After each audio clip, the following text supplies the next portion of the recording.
Ici Éric Latour et bienvenue à Saint-Jean-sur-Richelieu. Nouvelle séance régulière du Conseil municipal ce mardi 25 octobre à l'Hôtel de Ville. Donc, on vous présente aujourd'hui une première série d'extraits des travaux de nos élus joannais.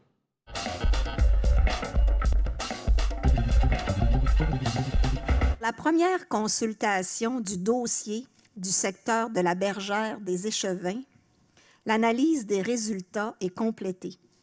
D'ailleurs, je veux en profiter pour remercier ceux et celles qui y ont participé parce qu'on a eu un super taux de réponse. Ce sondage d'opinion est notre deuxième avec le plus de répondants derrière celui pour le nom du pont. En appliquant nos filtres de qualité qui nous ont permis d'éliminer les doublons et les questionnaires des répondants hors de Saint-Jean-sur-Richelieu, c'est un net de 1866 réponses que nous avons obtenues. On s'était dit d'entrée de jeu qu'on serait très heureux s'il y avait 1000 citoyens qui répondaient. Alors, c'est un beau succès. L'objectif était de capter les besoins, les attentes et les préoccupations, et je suis fière de dire que l'objectif est atteint. L'information que nous avons captée dans le cadre du sondage est très riche.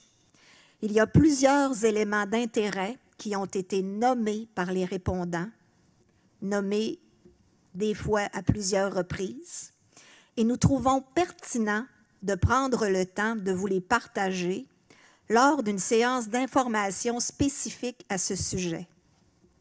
Lors de cette rencontre, nous parlerons également des prochaines étapes et de l'établissement de critères décisionnels qui devraient guider la suite. Cette rencontre est prévue pour la première semaine de décembre.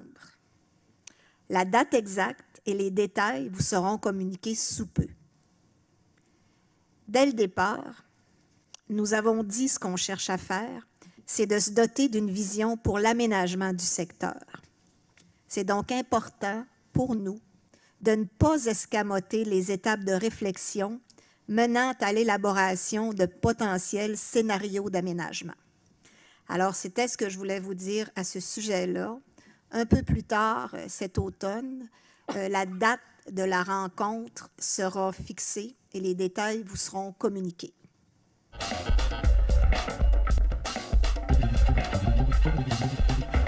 Monsieur Gabriel Thibodeau, au micro.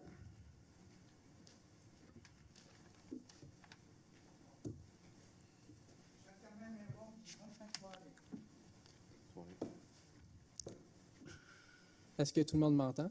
Oui. Oui. Bonsoir, Madame la mairesse. Bonsoir. Madame, messieurs les conseillers. Je me présente, je m'appelle Gabriel Thibodeau. Je suis un citoyen de Saint-Jean-sur-Richelieu depuis toujours. Je réside actuellement dans le Vieux-Saint-Jean et j'étudie au cégep de notre ville. J'ai actuellement 20 ans. C'est la première fois aujourd'hui que j'assiste à une séance de conseil en présentiel. Je m'intéresse depuis quelque temps à ce qui se passe sur la scène politique municipale. Dans votre programme électoral, vous indiquez « Ensemble pour un environnement favorable à une meilleure qualité de vie ». C'est a priori rassembleur. Dans l'air du temps et dans l'intérêt collectif. Cependant, allant dans le même sens que plusieurs interventions de mes concitoyens depuis quelques mois, je me demande comment vous comptez concrétiser cet engagement de leadership auprès de l'ensemble de la population, mais par-dessus tout auprès de la jeunesse, alors que notre bilan environnemental est peu reluisant. J'apprends qu'il resterait entre 7 et 8 % d'espaces verts sur notre territoire. Dans ce bilan peu reluisant, certains nous ont collectivement coûté très cher à acquérir et malgré cette facture salée, ils ne sont toujours pas protégés à perpétuité par des mécanismes légaux durables. Les espaces restants sont très convoités par les promoteurs immobiliers, terres agricoles, derniers boisés et terrains de golf. Vous avez récemment mandaté une firme privée pour proposer aux citoyens le choix entre 2 projets de développement dans le secteur Saint-Luc, sans option de la conservation de l'ensemble. Vous envoyez le signal que vous êtes prêt à morceler, voire détruire les golfs pour y bâtir des condos et des appartements alors que nous souffrons déjà de chaleur accablante, et ce, sans compter l'impact sur la biodiversité. Quel avenir pouvons-nous espérer pour les enfants que j'aurai, pour vos petits-enfants et pour nous-mêmes lorsque nos parents sont à la retraite? Quelles sont les actions réelles que vous faites présentement et quelles sont les ressources humaines et monétaires que vous allez y accorder? Bonne question. Puis, d'abord, je vous félicite. Je vous félicite parce que je pense qu'à 20 ans, ça prend du courage pour venir en séance publique. Puis, ça témoigne de votre préoccupation. Améliorer la qualité de vie des citoyens, c'est aussi c'est viser l'équilibre. J'en ai parlé d'entrée de jeu, là, même avant l'adoption de l'ordre du jour. J'ai parlé justement de la consultation qu'on a faite. Puis vous me blâmez d'avoir dit qu'on allait faire 2 projets de développement, ce qui n'est pas nécessairement le cas, parce qu'on a fait une consultation. Ce qu'on a recueilli de là, ça a été précieux. Puis on a l'intention de consulter encore les citoyens. Je l'ai annoncé tantôt, au début de décembre, il va y avoir une séance de participation citoyenne. Le défi qu'on a à Saint-Jean-sur-Richelieu, oui, 7 à 8 d'espace vert, puis je pense que on est 70 en zone agricole, 30 en zone urbaine. Puis selon les environnementalistes, il faudrait monter ça à 20 à 25 Ça veut dire qu'il faudrait que je commence à déconstruire la ville pour atteindre ça. Là, je ne peux pas prendre d'engagement formel. On est comme vous autres, là, le conseil, on veut garder, on a un boisé sur Carillon, j'aimerais ça garder le boisé de la Pinède, les golfs, on veut faire, on a offert on a donné à la population de mettre en priorité, si vous voulez avoir un grand parc avec des activités ou un parc vert naturel, mais pour tout se payer ça, il va falloir que je développe à quelque part. Parce que ce qu'il faut faire dans une optique d'avenir, il faut viser l'équilibre. J'atteindrai jamais l'équilibre, mais il faut que je vise l'équilibre. Puis pour moi, viser l'équilibre, c'est aussi de se donner les moyens de se procurer ces derniers espaces verts-là. Puis pour se donner les moyens, ça va passer par du développement. Puis le développement, oui, je pense que ce qui est dans l'air du temps, puis ce qu'il faut faire aussi dans un objectif de favoriser le transport en commun, il faut favoriser la densification. Puis quand je dis ça, là, je ne dis pas que je vais aller densifier d'un golf, là. On veut essayer de faire une densification douce et intelligente à Saint-Jean-sur-Richelieu. On n'a pas juste l'idée d'aller construire des édifices à étages, là. Il y a moyen aussi, puis ça, on va le faire dans les prochaines années. Tantôt, je l'ai dit, il faut actualiser nos règlements d'urbanisme. Bien, nos règlements d'urbanisme, ils vont aussi favoriser la densification douce. On a des idées là-dessus. Alors, c'est un peu ça que je veux vous dire ce soir, là. Je ne peux pas prendre d'engagement parce que cette préservation, je ne sais pas si vous le savez, mais depuis 2008, vous me reprendrez, collègues, là, depuis 2008 ou 2010, on a quand même 62 millions de dollars d'investis dans le parc de conservation. Puis ça, il faut continuer à le faire. Puis ce n'est pas tout, puis ça, je le disais même en campagne électorale, ce n'est pas tout d'avoir des espaces verts, il faut s'en occuper. Il faut avoir les moyens de s'en occuper. Alors, ça fait partie de notre échiquier politique qu'on va essayer de mener à bien le mieux qu'on peut, mais on a besoin de citoyens comme vous autres là, pour nous challenger, pour nous rappeler l'obligation qu'on a. On a une obligation de résultat environnemental, puis on va faire de notre mieux pour la viser, là. Mais ça se fait pas comme ça, là. Ça se fait pas nécessairement. On essaie, comme les autres, de se trouver des moyens pour justement préserver ces espaces-là. Alors, c'est à peu près ce que je peux vous dire pour ce soir. OK. Je veux surtout que vous ne doutiez pas des intentions du Conseil. La consultation qu'on a menée était sérieuse, puis ce serait probablement plus facile des fois de poser des gestes qui pourraient être embarrassants, mais qui pourraient favoriser peut-être les entrepreneurs. Mais on ne fera pas ça. On a des citoyens, puis on veut respecter les citoyens, puis on veut respecter les entrepreneurs aussi, parce que je rappellerai, quand on a fait campagne, c'était développement économique, développement durable, en équilibre, parce qu'on a quand même besoin d'un tissu économique fort pour aider à la communauté. Des organismes comme l'Étoile Pédiatrie Sociale, la Fondation Santé, il y a plusieurs organismes communautaires qui existent à cause de nos entreprises, qui sont généreuses et qui donnent. Alors, ça prend du développement. Il faut s'occuper aussi des entrepreneurs et des promoteurs parce que ce sont eux, en bout de course, qui s'occupent de notre population vulnérable. Ça fait partie du portrait de la ville. OK. Mais C'est bon. Est-ce qu'il y a des actions présentement qui vont arriver? Bien, actuellement, monsieur, attends un peu, peut-être Madame Racine-Lehoux, puis il y avait peut-être Monsieur Savard. C'est pas, vous comprenez que ce sujet-là n'appartient pas qu'à la mairesse. Là. On porte ça en conseil. Vas-y, Madame Racine-Lehoux.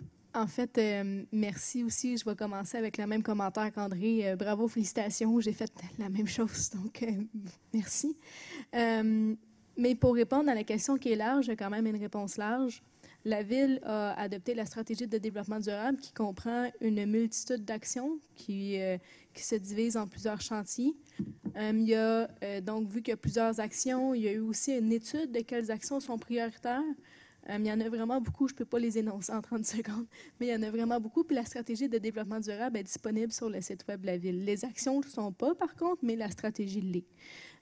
Donc là, on est rendu dans un processus de priorisation et d'analyse, à savoir lesquelles qu'on est capable de faire comme bien et vite. On est rendu là. Fait que pour répondre, est-ce qu'il y a des actions concrètes? Oui, beaucoup, en lien avec la stratégie. Fait que ça, c'était mon bout de réponse.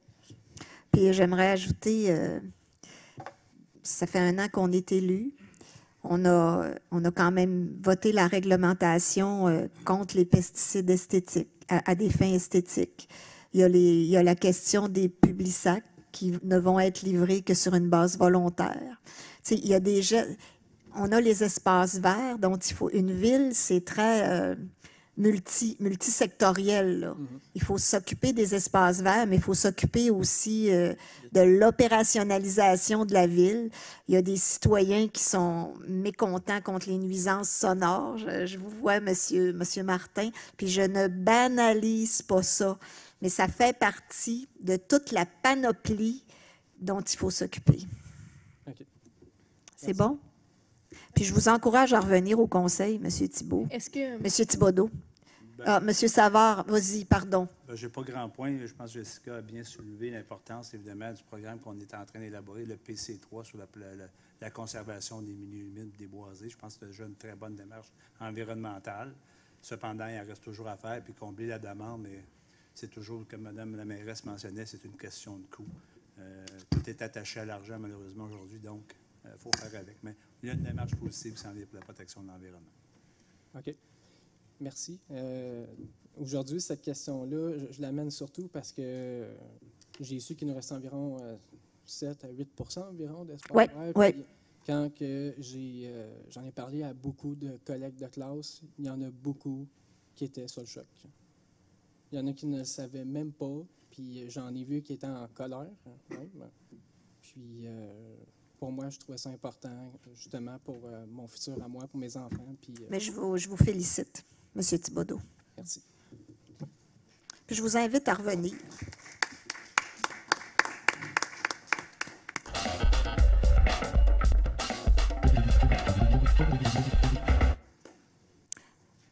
Madame Sylvie Miron. Madame Miron.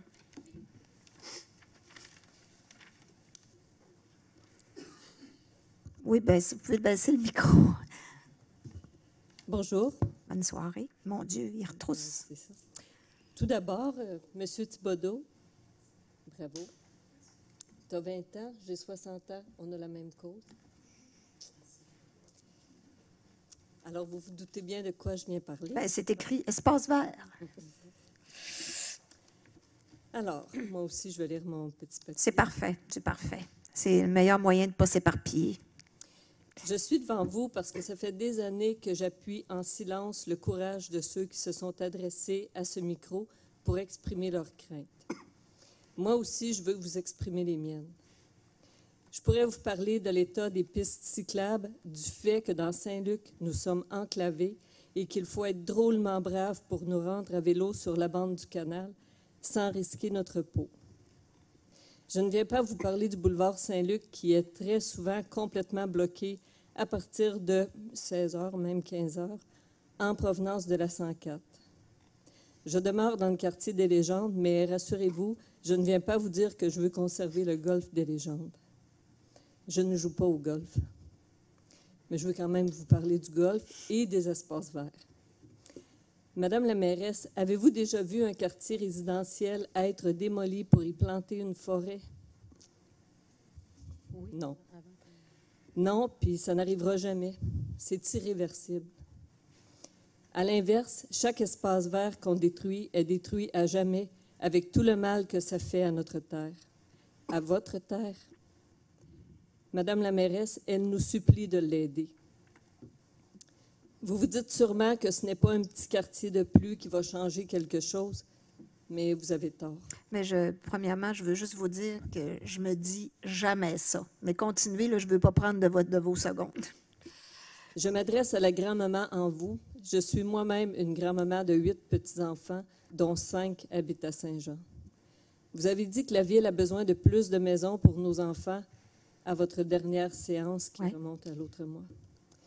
Vous savez, la vie sur Terre est courte, Madame Bouchard. Puis après vous, il va y avoir eux, vos petits-enfants, mes petits-enfants. On doit dire à nos enfants qu'une planète plus saine, ce n'est pas une maison neuve dans un quartier neuf. C'est notre devoir de leur prouver qu'il y a des possibilités bien mieux pour tous. Il y a plus de personnes âgées en ce moment que de jeunes. Et nous sommes vieillissants, Madame Bouchard, et nombreux à avoir des maisons que nous ne pourrons plus habiter un jour.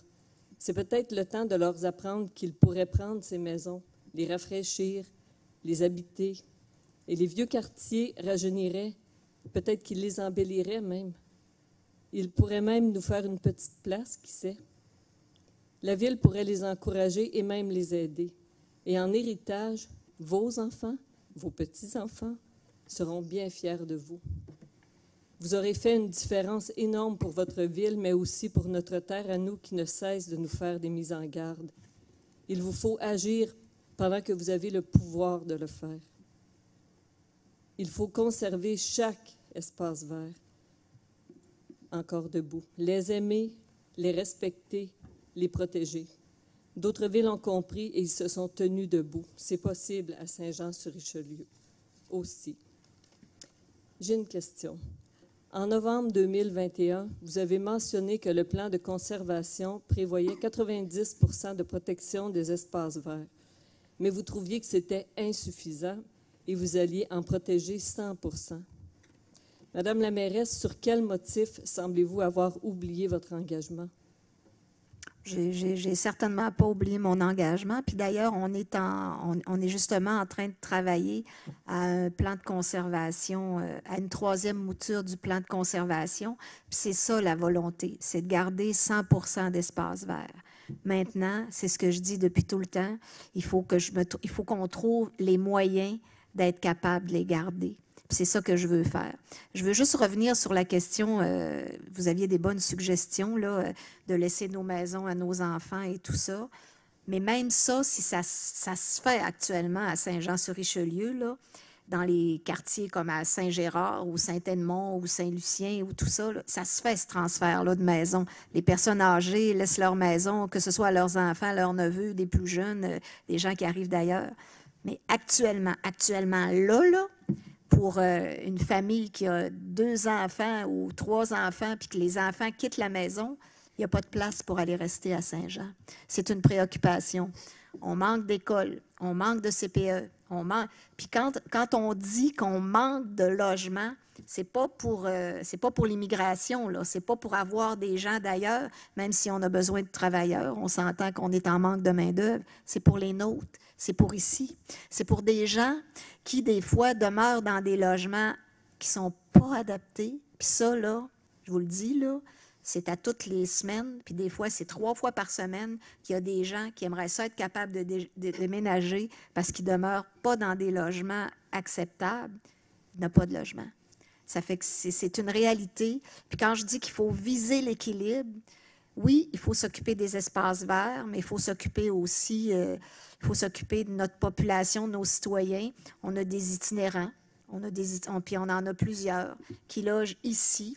Hein, Mme Dufresne? Qui loge ici dans la cour, là. Alors, on a toute une... Ça fait partie, M. Thibodeau, de la panoplie de choses dont on a à s'occuper. Mais je vous jure que la question des espaces verts, c'est vraiment transversal dans toutes nos opérations. Mais tantôt, vous disiez aussi, il y a des promoteurs, mais les citoyens, présentement, je trouve qu'on n'a pas grand-chose. Les citoyens, présentement.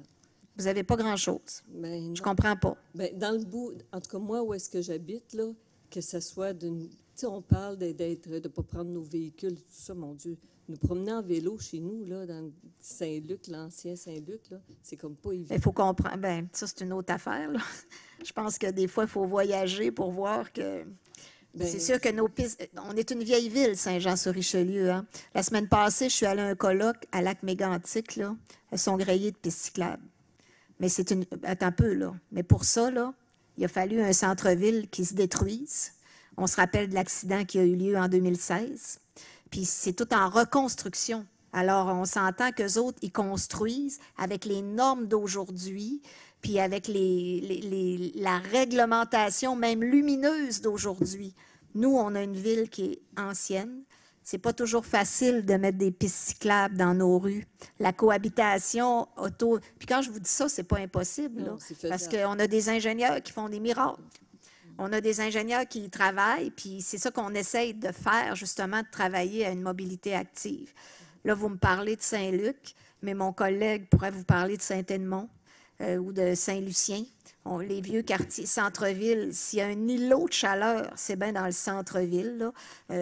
Puis je ne banalise pas où est-ce que vous demeurez, mais on s'entend que le quartier aussi, le quartier de Madame Poitras, le quartier Saint-Gérard, on a des îlots de chaleur, mais on est une ville ancienne, puis qu'on essaye de remettre au goût du jour aussi, là. Okay.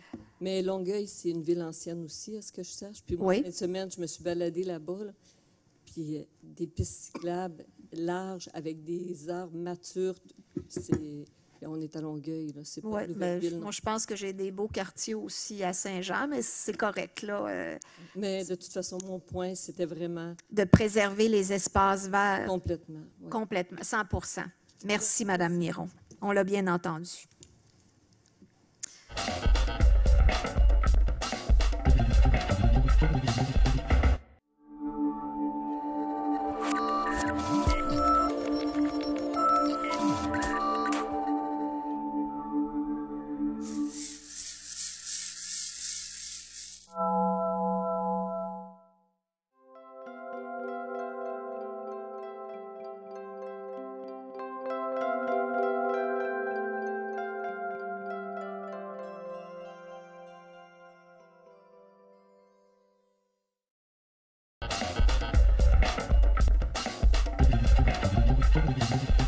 Jessica Racine-Lehoux, on commence, on va rondement. Allez-y. Alors, bonsoir tout le monde. Merci d'avoir été présent ce soir. Mon tour de table de ce soir va être minimaliste, contrairement à mon habitude. Donc, dans les dernières semaines, une démarche qui mérite un grand intérêt a été débutée. C'est celle du plan d'adaptation au changement climatique. Donc, on a eu plusieurs interventions ce soir. Il s'agit d'une démarche exhaustive et analytique et nous sommes actuellement au tout début du calendrier de travail. Donc, on est au début de cette démarche-là. Vous allez avoir des nouvelles dans un certain temps.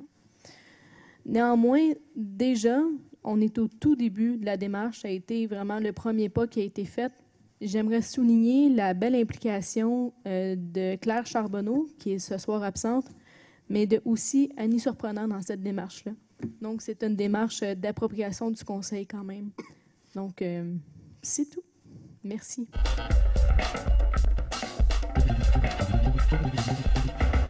Merci d'avoir été là. On se fixe rendez-vous la semaine prochaine. On va vous présenter de nouveaux extraits de cette toute récente séance régulière du Conseil qui s'est tenue mardi, le 25 octobre. Entre-temps, commentaires ou suggestions par courriel, Éric Latour en un mot à commercial, tvhr9.com.